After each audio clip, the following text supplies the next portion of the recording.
Perkenalkan, nama saya Agustinus Jordan Memu, berasal dari kelas 12 IPS 7. Jadi saya akan mempresentasikan karya tulis ilmiah saya ke dalam bahasa Indonesia. Dan tema yang saya ambil adalah virus corona. Dan judulnya, pengaruh virus corona bagi proses belajar siswa-siswi di SMAK Regina Pacis Pajawa. Jadi langsung saja kepada kata pengantar. Puji syukur kepada Tuhan atas rahmat dan limpah karunia-Nya, saya dapat menyelesaikan tugas yang diberikan oleh sekolah sebagai salah satu syarat untuk mengikuti kelulusan SMA dengan judul Pengaruh Virus Corona bagi Proses Belajar dan Mengajar Siswa-siswi di SMAK Regina Pacis Bajawa. Saya menyadari bahwa penulisan karya tulis ilmiah ini tidak terlepas dari bantuan beberapa pihak yang dengan tulus memberikan doa, saran, dan kritik sehingga makalah ini dapat saya selesaikan. Saya menyadari sepenuhnya bahwa karya tulis ilmiah ini masih jauh dari sempurna, dikarenakan terbatasnya pengalaman dan pengetahuan yang saya miliki. Oleh karena itu, saya mengharapkan segala bentuk kesalahan yang ada pada tulisan dapat dimengerti. Bajawa, 17 Februari 2021. Hormat, saya Andre Memo. Langsung masuk ke bab 1. Pendahuluan. A. Latar belakang.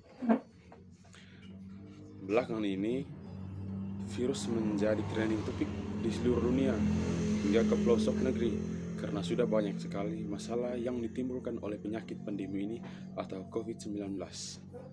Virus ini berasal dari sebuah kota di Cina atau Wuhan. Dan dengan seiring berjalannya waktu, penyakit pandemi ini telah merambat ke seluruh dunia seperti yang sedang kita rasakan pada sekarang ini, yaitu telah mencapai pada titik puncaknya merambatnya virus hingga ke Kabupaten Ngada ini. Proses penyebarannya pula berawal dari percikan air liur dan kontak fisik dengan orang yang telah terpapar virus atau dikatakan sebagai positif. Ataukah juga bagi orang yang reaktif mengidami gejala corona. Maka dari itu pemerintah setempat menetapkan kebijakan medis untuk para pasien dan juga untuk para masyarakat yang secara langsung berkontak fisik dengan si penderita akan mendapatkan penanganan medis secara khusus. Kemudian, selain penanganan bagi pasien, penanganan juga diperuntukkan untuk seluruh anggota keluarga penderita virus, orang yang berkontak secara fisik dengan para pasien, karena mereka lah yang akan membentuk klaster-klaster baru dan penyebaran COVID. Penyebaran virus ini pun sangat cepat dan sama sekali tidak memandang bulu siapa yang berduit dan siapa yang sebagai budak duit. Ribuan juta jiwa manusia di dunia telah meninggal karena penyakit pandemi ini. Virus ini akan sangat lebih berbahaya bagi para lansia, balita, dan mereka yang memiliki penyakit awal atau penyakit bawaan, karena di mana kekebalan tubuh atau antibodi mereka mulai melemah sehingga virus dengan mudah menginfeksi organ-organ penting di dalam tubuh, terutama pada organ pernapasan, sehingga mengakibatkan sesak napas hingga berujung pada kematian. Proses penyebaran virus corona yang terjadi begitu cepat bukanlah dari virus itu sendiri, tetapi yang menjadikannya adalah karena ketidakpatuhan kita dalam menjalankan protokol kesehatan atau prokes di dalam kehidupan sehari-hari. Maka dari itu, banyak lembaga-lembaga, terkhususnya untuk lembaga pendidikan, yang dengan secara terpaksa mematuhi keputusan pemerintah dalam mengambil kebijakan, yaitu social distancing, di mana semua orang diwajibkan untuk melakukan pembelajaran sekolah online yang dilakukan dari rumah, dimulai dari TK, SD, SMP, SMA atau SMAK hingga ke kuliah untuk melakukan metode pembelajaran dalam jaringan. Pemberlakuan metode ini diperuntukkan untuk mencegah atau memutuskan mata rantai penularan virus corona. Jadi mereka akan diberi perhatian khusus. Kemudian Mereka tidak diwajibkan untuk menginstal aplikasi belajar, tapi mereka bisa melalui via WA atau grup WA dan boleh saja menggunakan nomor dari tetangga atau kena sahabat yang memiliki handphone. Dan apabila di mana terjadi seperti hal di luar peraturan atau tidak melakukan atau memberi KBM, maka hal tersebut dibicarakan kepada pihak sekolah agar bisa menindaklanjuti permasalahan tersebut. Dan peran sebagai guru pula sama halnya penting dengan orang tua. Dari sebuah bahan obrolan di kalangan para siswa-siswi, sahabat, keluarga, dan sekitarnya, baik yang berasal dari dalam lembaga SMAK Regina Pacis Bajawa maupun dari luar, yang mengatakan seperti ini. Guru-guru sekarang lebih banyak makan gaji buta. Dengan situasi corona, jadi mereka tidak mengajar. Disinilah peran orang tua wali untuk selalu mengecek apakah guru kita selalu mengajar ataukah sedang berkelakar bersama pacar. Dan apabila di mana terjadi seperti hal yang di luar peraturan oleh lembaga, tidak melakukan atau memberi KBM, maka hal tersebut dibicarakan kepada pihak sekolah agar bisa menindaklanjuti permasalahan tersebut.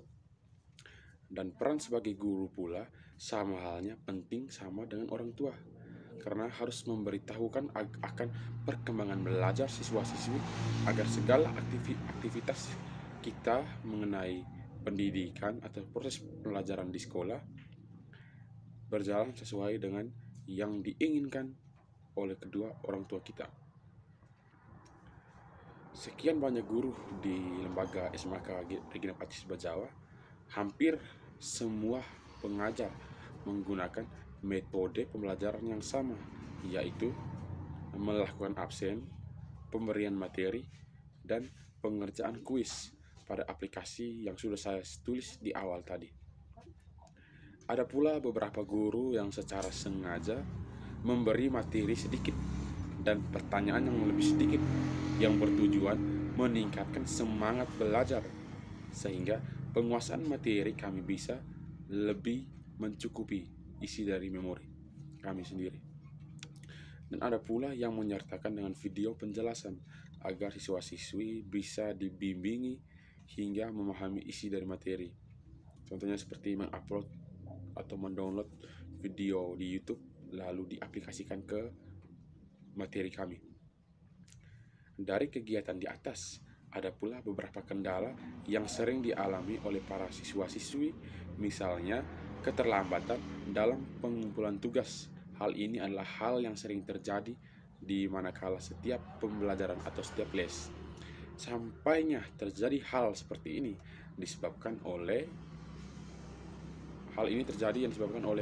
yang sering dialami oleh para murid, yaitu pulsa habis, hotspot dimatikan, pekerjaan rumah atau yang dilakukan secara fisik atau untuk membantu orang tua yang dilakukan secara mendadak, kemudian kesibukan di dalam keluarga, acara keluarga, keberadaan di luar kota yang tidak memiliki jaringan, kurang memahami materi, dan yang dapat saya simpulkan dari beberapa narasumber bahwa penyebab menjadi dominan adalah tanda kutip adalah kemalasan.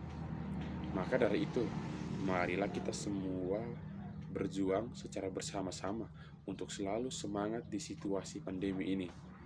Marilah kita semua saling mengingatkan agar kendala-kendala seperti itu bisa diselesaikan agar proses belajar dan mengajar kita dapat berjalan dengan lancar. Tibalah di bab penutup, yaitu bab 4. A. Kesimpulan. Hal yang dapat saya simpulkan adalah penyebaran virus corona yang semakin parah ini terjadi hanya karena kesombongan diri yang merasa bahwa tidak terjadi apa-apa pada dunia, sehingga secara dengan sengaja menghiraukan protokol kesehatan sehingga mudah saja virus ini menyebar karena kelalaian kita sendiri. Dan saat inilah kesehatan menjadi sebuah kunci keselamatan yang termahal. Setelah itu disusuli dengan ketulusan hati dan akal budi untuk menghormati satu sama lain. Dengan adanya hati dan akal budi, marilah kita secara sama-sama memutuskan mata rantai corona agar kita bisa tiba di suatu saat yang dimana kita kembali beraktivitas seperti dulu kala. Dalam tanda kutip. B. Saran. Untuk memutuskan mata rantai COVID ini, sebaiknya kita menaati kebijakan agar penyakit corona ini cepat berlalu dan proses pembelajaran yang kita inginkan kembali ke normal atau bertatap muka. Dan selalu libatkan Tuhan di setiap langkah agar kelak kita akan segan membawa tahta kebenaran sehingga kita bisa hidup dengan aman, damai, tentram. Sekian dan terima kasih.